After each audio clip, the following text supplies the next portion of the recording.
আমি কিছুদিন আগে একটা পুরনো পাথরের খোদাই করা লেখার দিকে তাকিয়েছিলাম। গল ত্রিপাক্ষিক শিলালিপি বা গ্যালে ট্রিল্যাঙ্গুয়াল ইনস্ক্রিপশন। হুম। প্রথম দেখায় এটা একটা সুন্দর প্রায় ইউটোপিয়ান নিদর্শন বলে মনে হয়। ঠিক। একই পাথরের ফলকে বুদ্ধ, শিব এবং আল্লাহর প্রশংসা খোদাই করা আছে, যা 1411 সালে চীনা অ্যাডমিরাল ঝেংহি দ্বারা নির্মিত। যে কেউ এটা দেখলে ভাববে এটা হয়তো আদি বহুসাংস্কৃতিক সম্প্রীতির একটা স্মৃতিস্তম্ভ। বিশ্ববন্ধুত্বের মিশনে থাকা একজন শান্তিকামী কূটনীতিকের কাজ। একদম তাই। কিন্তু এই গল্পের একটা মর্মান্তিক অনেক বেশি হিংস্র স্তর রয়েছে, যা এই পাথর উল্লেখ করে না। যেখানে এই শান্তির স্মৃতিস্তম্ভ স্থাপন করা হয়েছিল তার কয়েক মাইল দূরেই ঝেংহি ধূপকাঠি বিলি করছিলেন না। তিনি মধ্যরাতের জঙ্গলের ভেতর দিয়ে 2000 অভিজাত মেরিন সেনার নেতৃত্ব দিচ্ছিলেন, যা সত্যি অবাক করার মতো। হ্যাঁ, তিনি সবেমাত্র একটা বিশাল চোরাগোপ্তা হামভা এড়িয়ে সিলনের রাজপ্রাসাদে এক দুঃসাহসিক আক্রমণ চালিয়েছিলেন এবং রাজা অলোকেশ্বরকে তার নিজের রাজধানী থেকে শেকল পরিয়ে টেনে হিচড়ে বের করে এনেছিলেন। বাপরে! এখন এটা যদি কয়েক শতাব্দী পরের কোনো পর্তুগিজ বা ব্রিটিশ অভিযান হতো, তবে আমরা ঠিকই জানতাম স্ক্রিপ্টটা কিভাবে শেষ হবে। রাজার মৃত্যুদণ্ড কার্যকর করা হবে। হ্যাঁ, আর প্রাসাদ লুট করা হয় এবং মানচিত্রে দ্বীপটিকে একটা নতুন উপনিবেশ হিসেবে চিহ্নিত করা হয়। সাম্রাজ্যের এটাই সেই যুক্তি যা আমাদের শেখানো হয়েছে। কিন্তু এখানেই গল্পটি সত্যিকার অর্থেই এক অদ্ভুত দিকে মোড় নেয়। ঠিক, ঝেংহি কোনো পতাকা উড়াননি। তিনি মিং সাম্রাজ্যের জন্য মশলার ব্যবসা দখল নেননি। এর বদলে তিনি রাজাকে একটি ট্রেজার শিপে করে 5000 মাইল দূরের মহাসাগর পাড়ি দিয়ে নানজিংয়ে নিয়ে যান। তিনি তাকে কোনো অন্ধকূপেও নিক্ষেপ করেননি। তিনি তাকে একটা বিচারে নিয়ে আসেন। রাজাকে ইয়ংলে সম্রাটের সামনে দাঁড় করানো হয়, যখন মন্ত্রীরা বিদ্রোহী হিসেবে তার মৃত্যুদণ্ড দাবি করে চিৎকার করছিলেন। আচ্ছা। এরপর সম্রাট এমন কিছু করেন যা দয়ার চেয়ে বরং এক ধ্বংসাত্মক মনস্তাত্ত্বিক চাল বলে বেশি মনে হয়। তিনি সেই লোকটির দিকে তাকালেন যে তার সৈন্যদের হত্যা করার চেষ্টা করেছিল এবং মূলত তাকে একটা বিভ্রান্ত শিশু বলে আখ্যায়িত করলেন। তিনি তাকে ক্ষমা করে দিলেন, সুন্দর পোশাক দিলেন, খাবার খাওয়ালেন এবং শেষ পর্যন্ত তাকে তার দ্বীপে ফেরত পাঠিয়ে দিলেন। মানে ক্ষমতার এই যুক্তিটি আজকে আমাদের কাছে প্রায় ভিনগ্রহের মতো মনে হয়। হ্যাঁ, এমন একটা পরাশক্তি যার একটা জাতিকে সম্পূর্ণ গিলে খাওয়ার সামরিক শক্তি রয়েছে, কিন্তু এর বদলে শুধুমাত্র একটা বিষয় প্রমাণ করার জন্য তারা এক ব্যয়বহুল বিশাল রাজনৈতিক নাটকে লিপ্ত হওয়াকে বেছে নেয়। ঠিক। এটা একটা অবিস্মরণীয় প্রশ্ন রেখে যায়। এমন কোন ধরনের সাম্রাজ্য কারো ভূমি চায় না, কিন্তু স্বীকৃতি পাওয়ার জন্য জোর খাটায়? ঠিক ঠিক অবিশ্বাস্য জায়গাটি থেকেই আমাদের আজকের মূল বিশ্লেষণের শুরু। আমাদের সামনে আজ মিং রাজবংশের রাজকীয় নথিপত্র আছে, ঝেংহিয়ের সামুদ্রিক রোজনামচা আছে, আর বিভিন্ন দেশের ঐতিহাসিক দলিল এবং প্রাচীন শিলালিপির অনুবাদ সহ বেশ কিছু চমৎকার তথ্যসূত্র রয়েছে।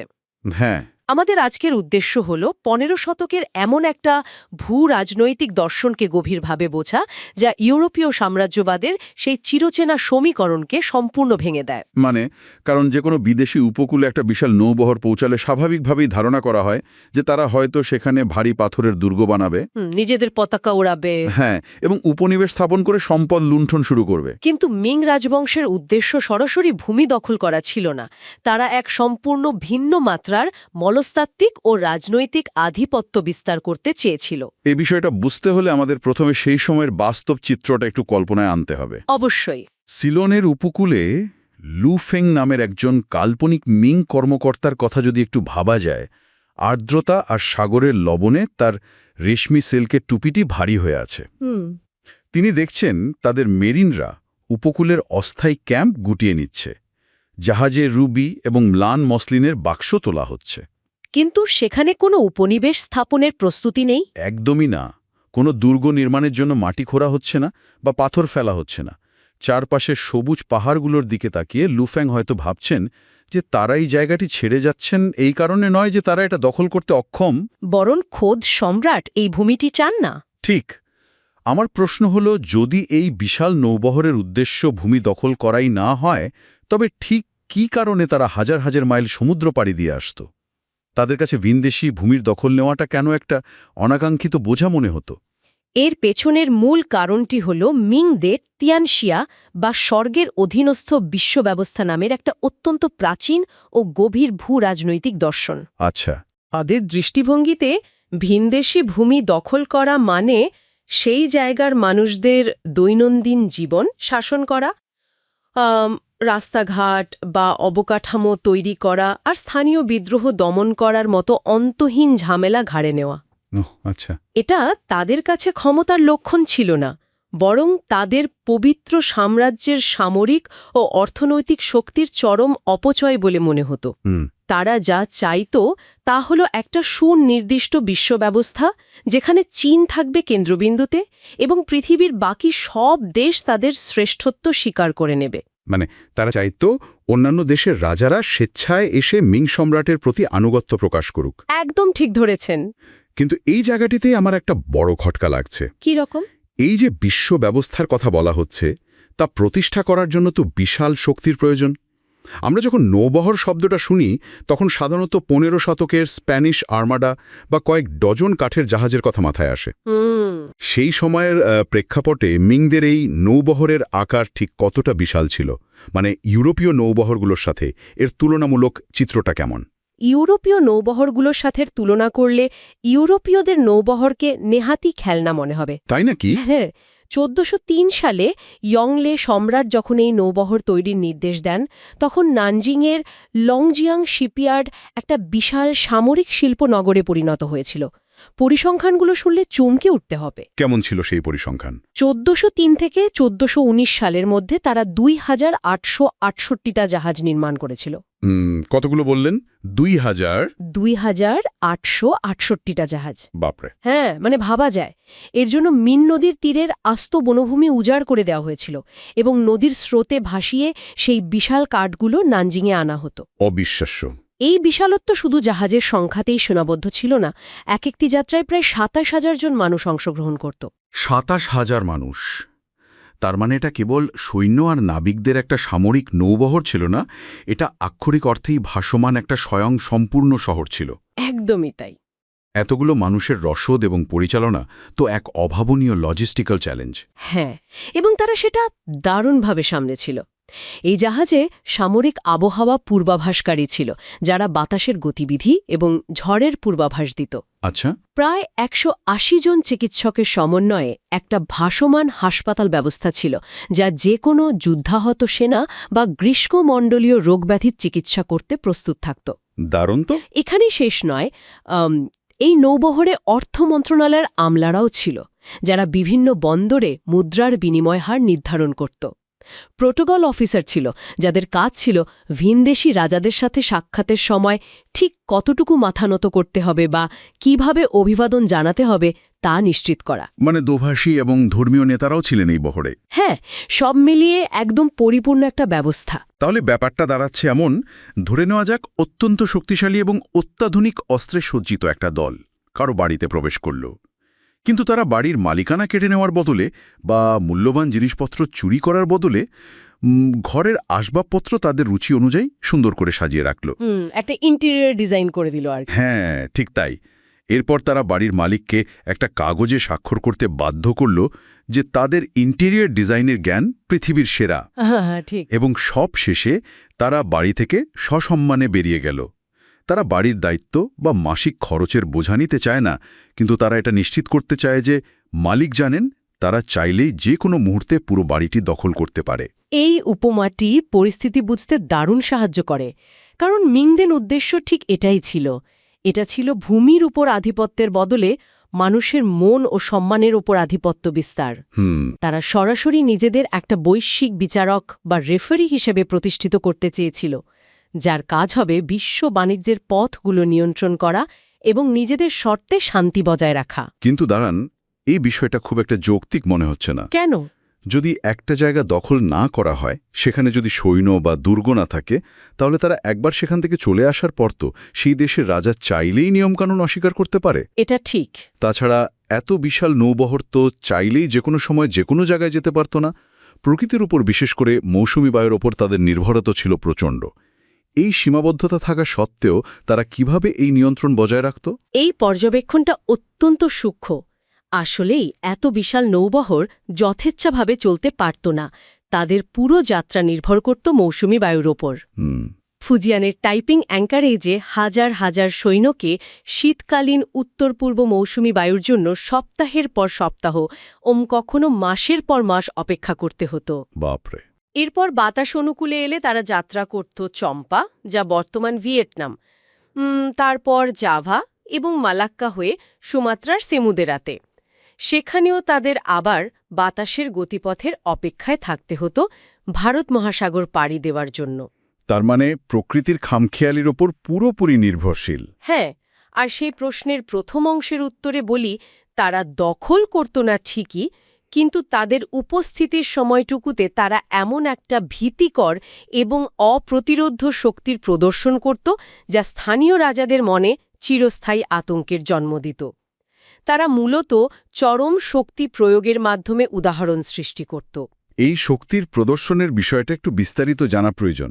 তারা কি শুধুই ভয় দেখাতো, নাকি সত্যিকার অর্থেই সামরিক শক্তি প্রয়োগ করত? কারণ এতগুলো সশস্ত্র মানুষ নিয়ে মাসের পর মাস সমুদ্রে ভেসে থাকা তো কোনো সাধারণ শান্তিরক্ষী বাহিনীর কাজ হতে পারে না। তারা মোটেও সাধারণ শান্তিরক্ষী ছিল না। তারা ছিল ভারী অস্ত্রশস্ত্রে সজ্জিত ও অত্যন্ত নির্দয়। আচ্ছা, উদাহরণস্বরূপ ১৪০৭ সালে যখন তারা পালেমবাংয়ে পৌঁছায়, তখন সেখানে চেন জুই নামের এক দুর্ধর্ষ জলদস্যুর আধিপত্য ছিল। চেন জুই মিংদের ধোঁকা দেওয়ার চেষ্টা করেছিল।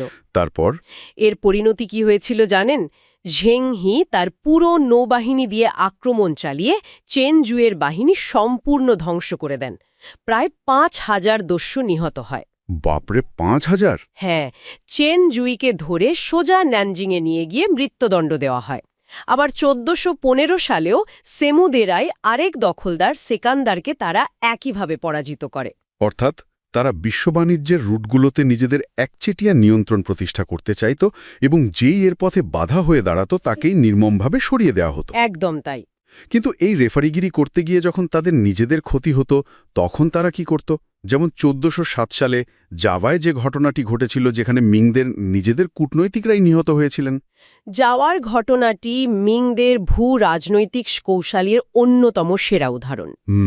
জাভায় এক গৃহযুদ্ধ চলাকালীন পশ্চিম রাজার বাহিনী ভুলবশত ১৭০ জন মিং কূটনীতিক ও সেনাকে হত্যা করে। এখন একবার ভাবুন, এটা যদি ইউরোপীয় কোনো সাম্রাজ্যের ক্ষেত্রে ঘটত, তবে এটা পুরো দ্বীপটি আক্রমণ করার, স্থানীয় রাজাকে হত্যা করার এবং সরাসরি ঔপনিবেশিক শাসন প্রতিষ্ঠা করার একটা অকাঠ্য কারণ হতো।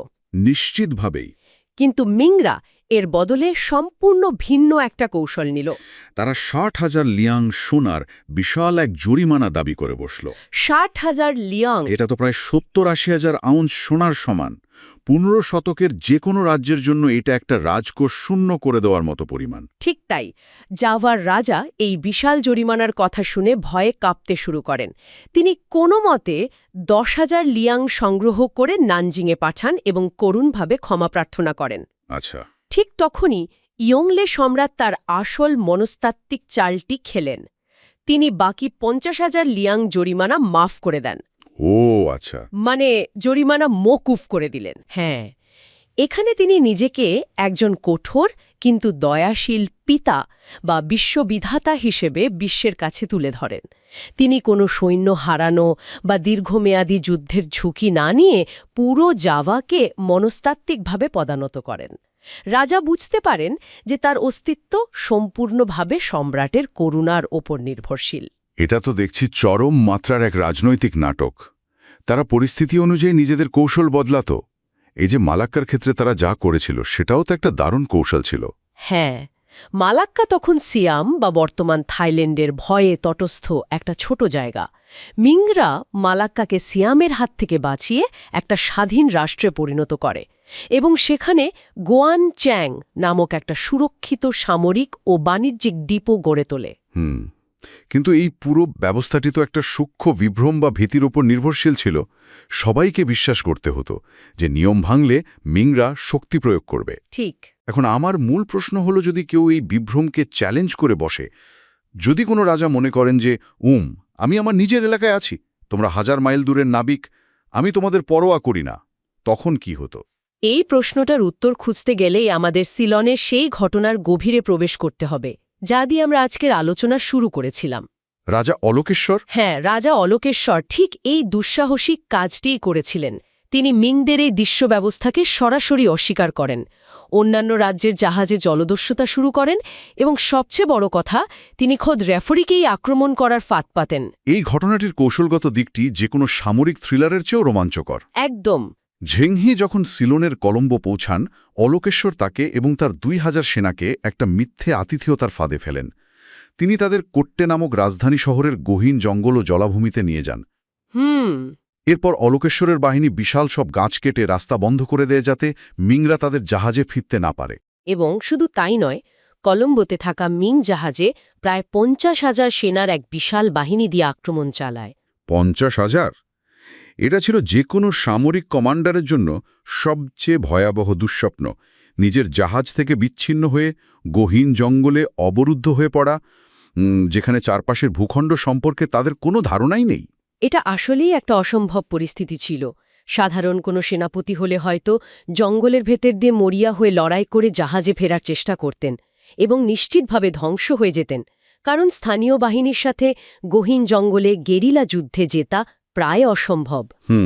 কিন্তু ঝ্যাংহি এখানে তার অসাধারণ সামরিক বুদ্ধিমত্তার পরিচয় দেন। তিনি একটা অদ্ভুত বিষয় লক্ষ্য করেন। কি রকম? তিনি বুঝতে পারেন যে অলোকেশ্বর তার প্রায় সব সেনা উপকূলে মিং জাহাজ আক্রমণের জন্য পাঠিয়ে দিয়েছেন, যার ফলে তার নিজের রাজধানী সম্পূর্ণ অরক্ষিত হয়ে পড়েছে। এই সামরিক সিদ্ধান্তটি সত্যি অবিস্মরণীয়। পিছু হটার বা পলায়ন করার বদলে উংজেংহে তার ২,০০০ মেরিন সেনাকে নিয়ে সরাসরি রাজধানীর দিকে মধ্যরাতের এক দুঃসাহসিক আক্রমণ চালান। হ্যাঁ, ৫০,০০০ সেনার বিশাল ফাঁদ এড়িয়ে রাতের অন্ধকারে অচেনা এক ভূখণ্ডে খোদ রাজাকে তার নিজের প্রাসাদ থেকে বন্দী করা, এটা কতটা নিখুঁত পরিকল্পনার দাবি রাখে তা ভাবলেই অবাক হতে হয়। একদম তাই। কিন্তু চমকপ্রদ ব্যাপার হল, যুদ্ধক্ষেত্রে রাজাকে পরাজিত করাটাই তো শেষ কথা ছিল না। একদমই না। আসল নাটক বা ক্ষমতার আসল প্রদর্শন শুরু হয় যখন রাজাকে বন্দী করে ৫,০০০ মাইল দূরে ন্যানজিংয়ে নিয়ে যাওয়া হয়। আচ্ছা। ন্যানজিংয়ের রাজদরবারের বিশাল নিস্তব্ধতার কথা কল্পনা করুন। রাজা অলোকেশ্বর, যিনি নিজের ভূমিতে একজন দণ্ডমুণ্ডের কর্তা ছিলেন, তিনি এখন তার পাতলা ইনডোর স্লিপারের ভেতর দিয়ে বিদেশি এক রাজদরবারের পাথরের হিমশীতল স্পর্শ অনুভব করছেন। এক অদ্ভুত মানসিক চাপ। সেখানে কোনো মারধর করা হয়নি, কোনো রক্তপাত হয়নি, বরং এক ভয়ঙ্কর শীতল শিষ্টাচারের মাধ্যমে তাকে এমনভাবে উপস্থাপন করা হলো যেন সে একটা বোর্ডে পিন দিয়ে আটকে রাখা সামান্য একটা প্রজাপতি। বাপরে! ৫,০০০ মাইল দূরে টেনে এনে বিচার করার এই প্রক্রিয়াটি ছিল বিচারিক আধিপত্যের চূড়ান্ত রূপ। এর মাধ্যমে মিংরা প্রমাণ করেছিল যে সম্রাটের আইনগত এখতিয়ার কোনো নির্দিষ্ট ভূখণ্ডে সীমাবদ্ধ নয়, বরং পুরো সমুদ্র জুড়ে বিস্তৃত। এই পরিস্থিতিটাকে সহজে বোঝার জন্য একটা কাল্পনিক আধুনিক উদাহরণ দেওয়া যেতে পারে। বলুন। ধরা যাক বিশ্বের সবচেয়ে বড় একটা টেক কোম্পানি, যেমন অ্যাপল, তাদের একটা ছোট প্রতিদ্বন্দ্বী কোম্পানিকে কিনে নিল। আচ্ছা। কিন্তু তাদের পেটেন্ট বা কারখানা দখল করার বদলে অ্যাপলের সিইও সেই প্রতিদ্বন্দ্বী কোম্পানির সিইওকে অ্যাপল হেডকোয়ার্টারের লবিতে রিসেপশনিস্ট হিসেবে কাজ করতে বাধ্য করলেন। হা, দারুণ উদাহরণ। মানে এটা কোনো আর্থিক লাভের বিষয় নয়, এটা হলো অত্যন্ত সুপরিকল্পিতভাবে কারো আত্মমর্যাদাকে মুছে ফেলা। অলোকেশ্বরকে ঠিক এভাবেই বুঝিয়ে দেওয়া হলো যে সে আসলে কোনো বড় শত্রু বা শক্তিশালী রাজা নয়, বরং মিং সাম্রাজ্যের জন্য কেবল একটা সামান্য প্রশাসনিক উপদ্রব মাত্র। এটা ছিল আক্ষরিক অর্থে একটা প্রদর্শনী বিচার বা শো ট্রায়াল। অলোকেশ্বরকে শেকল পরিয়ে সেখানে দাঁড় করানোর উদ্দেশ্য ছিল দরবারে উপস্থিত অন্যান্য দেশের প্রতিনিধিদের কাছে একটা পরিষ্কার বার্তা দেওয়া যে সম্রাটের ক্ষমতা অসীম। কিন্তু এই বিচারিক নাটকের শেষ দৃশ্যটি ছিল আরও বেশি চমকপ্রদ এবং অপমানজনক। হ্যাঁ, সেই বিখ্যাত অহংকারী কৃপা বা অ্যারোগ্যান্ট মার্সি। নথিপত্র থেকে জানা যায় মিং দরবারের কনিষ্ঠ অনুবাদক সেন একটা বিশাল পিলারের আড়াল থেকে এই বিচারের রায় শুনছিলেন। মন্ত্রীরা যখন অলোকেশ্বরের মৃত্যুদণ্ড দাবি করে চিৎকার করছিলেন, তখন ইয়াংলে সম্রাট অত্যন্ত তাচ্ছিল্যের সাথে বললেন, বর্বররা সঠিক পথ সম্পর্কে অজ্ঞ, তাদের ক্ষমা করে ফেরত পাঠানো হোক, যাতে তারা মধ্য সাম্রাজ্যের মহানুভবতা উপলব্ধি করতে পারে। ঠিক। কোনো মৃত্যুদণ্ড দেওয়া হলো না, টাইলসের উপর এক ফোঁটা রক্তও পড়ল না, অলোকেশ্বরের কাঁধ স্বস্তিতে নয়, বরং এই অহংকারী কৃপার ভারে নুয়ে পড়েছিল। হাজার হাজার মাইল দূরের এক অচেনা মানুষের কাছে ক্ষমা পাওয়ার অর্থ হল নিজেকে একটা বিভ্রান্ত শিশুর স্তরে নামিয়ে আনা। আর মিংরা অলোকেশ্বরকে সিলনে ফেরত পাঠালেও তাকে কিন্তু আবার ক্ষমতায় বসায়নি। তাই তো? তারা সেখানে তার এক আত্মীয় পরাক্রমবাহু ষষ্ঠকে নতুন রাজা হিসেবে অধিষ্ঠিত করে। এটা ছিল ৫,০০০ মাইল দূর থেকে রিমোট কন্ট্রোলের মাধ্যমে ক্ষমতা পরিবর্তন। অবাক করা বিষয়। নতুন রাজা খুব ভালো করেই জানতেন যে তার সিংহাসন সম্পূর্ণভাবে মিংদের দয়ার ওপর নির্ভরশীল, আর অলোকেশ্বরকে বাকি জীবন এই গ্লানি নিয়ে বাঁচতে হয়েছিল যে সে কেবল সম্রাটের দয়াতেই নিঃশ্বাস নিতে পারছে। এখানেই আসে সেই প্রতীকী অর্থনীতি বা সিম্বলিক ইকোনমি ধারণাটি, যা সবচেয়ে আকর্ষণীয় মনে হয়েছে। ইউরোপীয়রা যেখানে স্বর্ণ, মশলা বা কাঠ আহরণ করত এবং তাদের অর্থনীতি ছিল আক্ষরিক অর্থেই উপনিবেশ থেকে সম্পদ লুণ্ঠনের ওপর নির্ভরশীল, সেখানে মিংরা স্বীকৃতি এবং সম্মান আহরণ করত। কিন্তু কেন এই সম্মান তাদের কাছে এত গুরুত্বপূর্ণ ছিল? কারণটি লুকিয়ে আছে চীনের অভ্যন্তরীণ রাজনীতির মধ্যে। সম্রাটের সম্পদের কোনো অভাব ছিল না। চীন নিজেই ছিল একটা বিশাল অর্থনৈতিক শক্তি। আচ্ছা। ইয়াংলে সম্রাটের প্রয়োজন ছিল স্বর্গের ম্যান্ডেট বা মহাজাগতিক বৈধতা প্রমাণ করা। তার নিজের জনগণের কাছে তাকে প্রমাণ করতে হতো যে তিনি শুধু চীনের নন, বরং সমগ্র বিশ্বের শাসক। ভিনদেশী রাজারা যখন হাজার মাইল পাড়ি দিয়ে এসে তার সামনে মাথা নত করত, তখন চীনের সাধারণ মানুষ এবং মন্ত্রীরা বিশ্বাস করত যে তাদের সম্রাট সত্যিই স্বর্গের আশীর্বাদ পুষ্ট। আচ্ছা। সিলন দখল করলে তাদের সেখানে সেনা রাখতে হতো, দুর্গ বানাতে হতো, বিদ্রোহীদের সাথে দীর্ঘমেয়াদী যুদ্ধ করতে হতো, যা ছিল প্রচুর খরচের ব্যাপার এবং অভ্যন্তরীণ রাজনীতির জন্য হুমকি স্বরূপ। এর বদলে এই প্রতীকী অর্থনীতির মাধ্যমে তারা কোনো টাকা খরচ না করেই পুরো অঞ্চলের রাজনৈতিক মনস্তত্ত্বকে চিরতরে পরাধীন করে ফেলেছিল। হ্যাঁ, আরে মনস্তাত্ত্বিক আধিপত্য এবং কঠোর রেফারিগিরির ফলেই ভারত মহাসাগরে একটা অত্যন্ত কার্যকর এবং বহু সাংস্কৃতিক বাণিজ্যিক নেটওয়ার্ক গড়ে ওঠে। এই ব্যবস্থাটি এতই সফল ছিল যে ১৪১৯ সালের একটা নির্দিষ্ট সময়ে মিং দরবারে ১৮টি দেশের প্রতিনিধি উপস্থিত ছিল। হ্যাঁ, তারা সম্রাটের জন্য এমন সব উপহার নিয়ে আসত যা আজ ভাবলেও অবাক লাগে। তারা উপহার হিসাবে সিংহ, চিতাবাঘ, জেব্রা এবং জিরাফ নিয়ে আসত। ১৫ শতকের চীনের রাস্তায় জিরাফ হেঁটে যাচ্ছে, এটা ছিল এক অবিশ্বাস্য দৃশ্য। সত্যি তাই। জিরাফকে মিং পণ্ডিতরা পৌরাণিক প্রাণী কিলিন হিসেবে বিবেচনা করত। তাদের বিশ্বাস অনুযায়ী এই প্রাণীটির আগমন ছিল সম্রাটের মহাজাগতিক বৈধতা এবং নিখুঁত শাসনের এক চমৎকার প্রমাণ। ট্রেজারশিপগুলো শুধু পণ্যই আনত না, তারা বিদেশি কূটনীতিকদের সম্পূর্ণ নিরাপদে এক জায়গা থেকে অন্য জায়গায় পৌঁছে দিত। আর ধর্মীয় সহনশীলতার দিক থেকেও তারা একটা সম্পূর্ণ ভিন্ন দৃষ্টান্ত স্থাপন করেছিল। ইউরোপীয় সাম্রাজ্যবাদীরা যেখানে তলোয়ারের জোরে নিজেদের ধর্ম চাপিয়ে দিত, মিংরা সেখানে একদমই ভিন্ন পথ অবলম্বন করেছিল। আমরা যদি সেই গলশিলালিপির কথা আবার স্মরণ করি, সেখানে বুদ্ধ, তেনাবারাই, নয়নার বা শিব এবং আল্লাহ সবার জন্য সমান প্রশংসা খোদাই করা হয়েছিল। ঠিক। এবং সবচেয়ে অবাক করা বিষয় হল সমান পরিমাণ স্বর্ণ, রৌপ্য ও সিল্ক সব ধর্মের উপাসনালয়ে উৎসর্গ করা হয়েছিল। মিং ট্রেজারশিপগুলো ছিল আক্ষরিক অর্থেই ভাসমান কূটনৈতিক নিরপেক্ষ অঞ্চল। এটা একটা অত্যন্ত সুচিন্তিত কৌশল ছিল। তারা কোনো নির্দিষ্ট ধর্ম বা সংস্কৃতি চাপিয়ে দিয়ে স্থানীয়দের ক্ষুব্ধ করতে চায়নি। তারা শুধু রাজনৈতিক আনুগত্য চেয়েছিল। ছোট রাষ্ট্রগুলোর জন্য এটা ছিল অত্যন্ত লাভজনক একটা প্রস্তাব। যদি তারা মিংদের শ্রেষ্ঠত্ব মেনে নিত, তবে তারা চীনের বিশাল বাজারে ব্যবসার সুযোগ পেত এবং আঞ্চলিক শত্রুদের হাত থেকে মিং নৌবাহিনীর সামরিক সুরক্ষা লাভ করত। কিন্তু ইতিহাসের গতিপথ সবসময় এক থাকে না।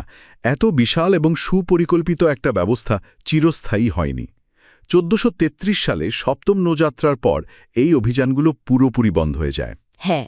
ইয়ংলে সম্রাটের মৃত্যুর পর অভ্যন্তরীণ আর্থিক সংকট দেখা দেয়। গ্র্যান্ড ক্যানেল সংস্কারে প্রচুর অর্থ ব্যয় হয় এবং উত্তরের সীমান্তে মঙ্গলদের থুমকি আবার মাথাচাড়া দিয়ে ওঠে। এর ফলে বিশাল সেই জাহাজগুলো বন্দরেই পড়ে থেকে পচে নষ্ট হয়ে যায় এবং মিং রাজবংশ বহির্বিশ্ব থেকে নিজেদের সম্পূর্ণ গুটিয়ে নেয়। কিন্তু মাত্র কয়েক দশকের এই নৌযাত্রাগুলো ভূরাজনীতির যে দৃষ্টান্ত রেখে গিয়েছিল, তা আজও বিস্মিত করে। সিলন এবং মিংদের মধ্যকার এই যুদ্ধটি কোনো ভূমি দখলের যুদ্ধ ছিল না। এটা ছিল সম্পর্ক নির্ধারণের যুদ্ধ। এই পুরো ইতিহাসটি সাম্রাজ্যবাদের প্রচলিত ধারণাকে সম্পূর্ণ নতুন দৃষ্টিকোণ থেকে দেখতে বাধ্য করে। মিং রাজবংশ অকাট্যভাবে প্রমাণ করেছিল যে একটা ভিনদেশী ভূখণ্ডের 1 বর্গমাইল জায়গাও দখল না করে কেবল সাংস্কৃতিক আভিজাত্য এবং সামরিক উপস্থিতির মাধ্যমে বিশ্বব্যাপী আধিপত্য এবং সামুদ্রিক নিরাপত্তা নিশ্চিত করা সম্ভব। এটা এমন এক সাম্রাজ্যের গল্প যা প্রমাণ করে যে চূড়ান্ত ক্ষমতা সেই তরবারিতে নেই যা আঘাত করে, বরং সেই তরবারিতে রয়েছে যা সজ্ঞানে নামিয়ে রাখা হয় এবং পরাজিতকে এমন এক কৃপার ঋণে আবদ্ধ করে যা সে কোনোদিন শোধ করতে পারে না।